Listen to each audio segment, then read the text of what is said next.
Hey everyone, I'm Sandra, a 28-year-old artist trying to carve out a life in the big city. Right now, I'm in my tiny studio apartment, surrounded by canvases and brushes, when my phone rings. It's my brother Michael, and I immediately know it can't be good news. Aunt Meredith's gone, Sandra. Heart attack. Just like that, my world shatters. Aunt Meredith wasn't just an aunt. She was my rock, my everything. When my parents were too caught up in their own chaos, she stepped in, becoming the mother I never had. I can still remember the first time she brought me to her antique shop. I was about 7, with scraped knees and messy pigtails. "This old chair has a story, Sandra," she would say, running her fingers over the worn wood of a Victorian piece. "Everything here does, just like you and me." She'd let me set up a little corner in the shop where I could draw and paint, and customers would stop and admire my childish scribbles. Aunt Meredith beamed with pride. "My little artist," she'd call me. As I grew up, the gap between me and my brothers, Michael, Thomas, and Daniel, widened. They never understood why Aunt Meredith and I were so close. They didn't see the hours we spent together, the way she encouraged my love for art while they were off doing their own thing. "Why don't you get a real job?" Thomas would sneer every time I mentioned my art. "Yeah, stop mooching off Aunt Meredith," Daniel would add. But Aunt Meredith always stood up for me. "Art is as real as it gets," she'd say. "Sandra's got a gift." Now, as I pack a small bag for her funeral, memories flood back. The smell of furniture polish, the jingle of the bell above the door, Aunt Meredith's warm laugh as she told me the stories behind each piece in her shop. I catch a glimpse of myself in the mirror, red-rimmed eyes, paint-stained hands. I look a mess, but I can almost hear Aunt Meredith's voice. "You're beautiful, Sandra, inside and out." My phone buzzes with messages from my brothers. They're already talking about Aunt Meredith's will and what she might have left behind. It makes me sick. Locking my apartment door, I take a deep breath. I'm not ready to face a world without Aunt Meredith, but I know she'd want me to be strong. Little do I know, the drama that's about to unfold will test that strength in ways I never imagined. The funeral home feels suffocating, filled with people I barely know and the heavy scent of flowers and tension. I stand alone, away from my brothers who are huddled together, whispering and shooting glances my way. "Look at her, acting all innocent," I hear Michael mutter. I bite my lip, fighting back tears. This is about Aunt Meredith, not them. The lawyer, Mr. Simmons, clears his throat. We are gathered to read the last will and testament of Meredith Anderson. My heart races. He mentions small donations to charities. Then, and to my beloved niece, Sandra Anderson, I leave my antique shop, Meredith's Treasures, including all its contents and business assets. The room erupts. Thomas leaps to his feet, face red with anger. "This is ridiculous. She manipulated Aunt Meredith." Daniel joins in. "Sandra's been taking advantage of her for years. This isn't fair." Mr. Simmons raises his hands, trying to calm them. "Gentlemen, this was Miss Anderson's express wish." I'm stunned, barely registering the chaos around me. The shop. Aunt Meredith left me the shop. I'm suddenly transported back to a quiet evening there, just a few months ago. She was polishing an old mirror, her expression wistful. "You know, Sandra, I always wanted children of my own," she said softly, her voice tinged with regret. I hugged her tightly. "You've been more of a mother to me than anyone." Her eyes welled up. "And you've been the daughter I never had." Back in the present, I realize the enormity of what she's given me. It's not just a shop, it's her legacy, her trust in me. Michael approaches, his voice low and menacing. "You won't get away with this, Sandra. We'll contest the will." I hold my ground. This was Aunt Meredith's decision. Michael, not mine. As they storm out, Mr. Simmons hands me a set of keys.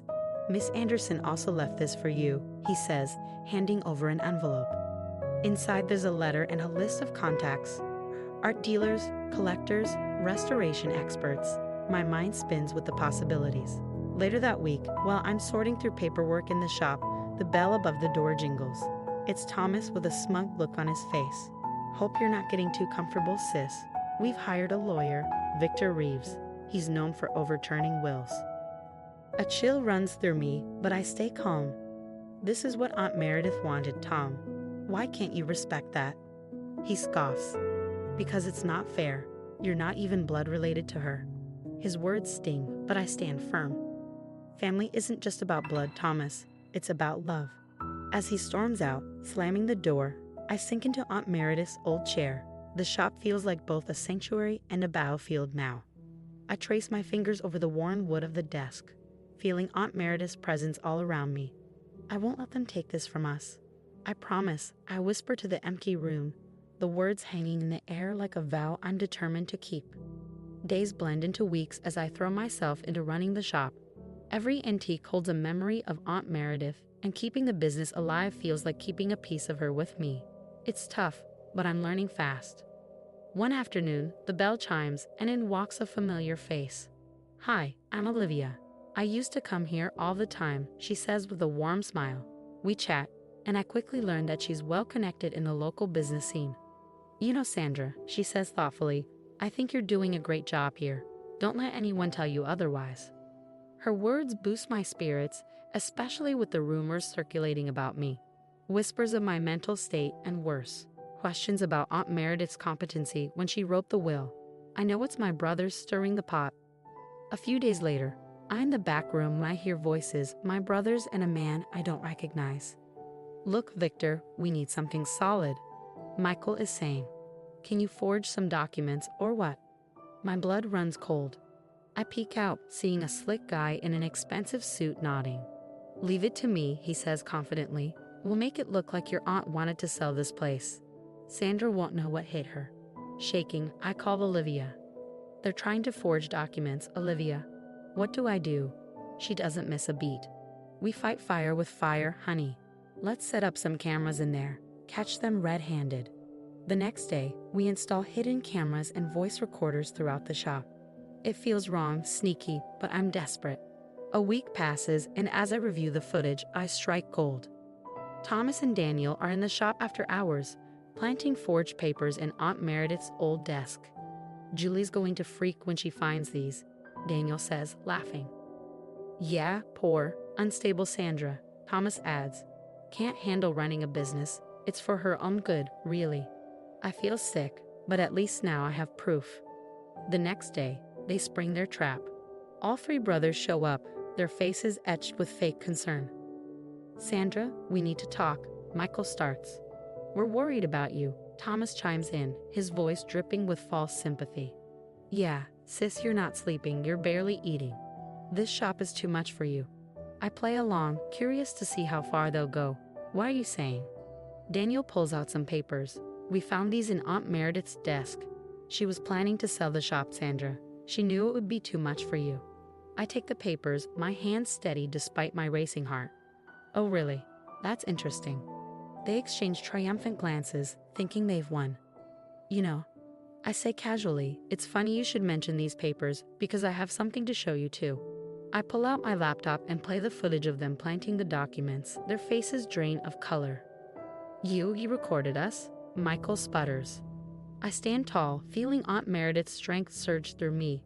"You bet I did. Now you have two choices. You can walk away and never bother me or this shop again. Or I can take this to the police. Your call."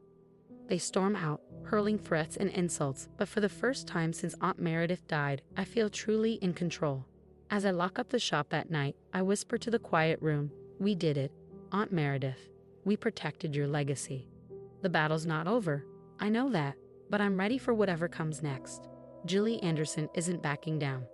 A few days later, I'm sitting in a cozy cafe with Olivia and her friend, Detective Mia Thompson.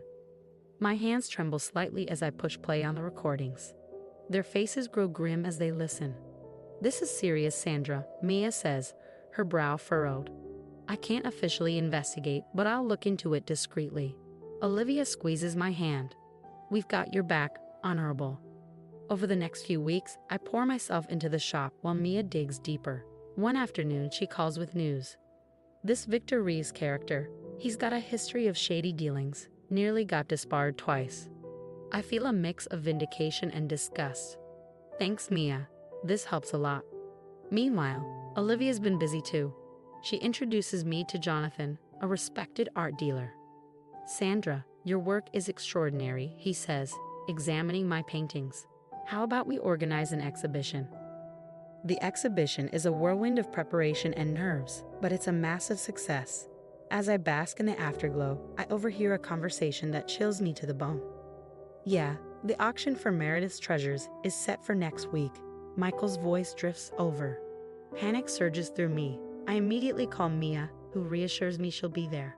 The day of the auction arrives, and I'm a bundle of nerves. I watch as my brothers strut in with Victor Reeves, smug and confident. They freeze when they see me. "What are you doing here, Sandra?" Thomas spits, venom in his voice. Before I can respond, Mia walks in, flanked by 2 officers. "Gentlemen, I think we need to talk," she says calmly.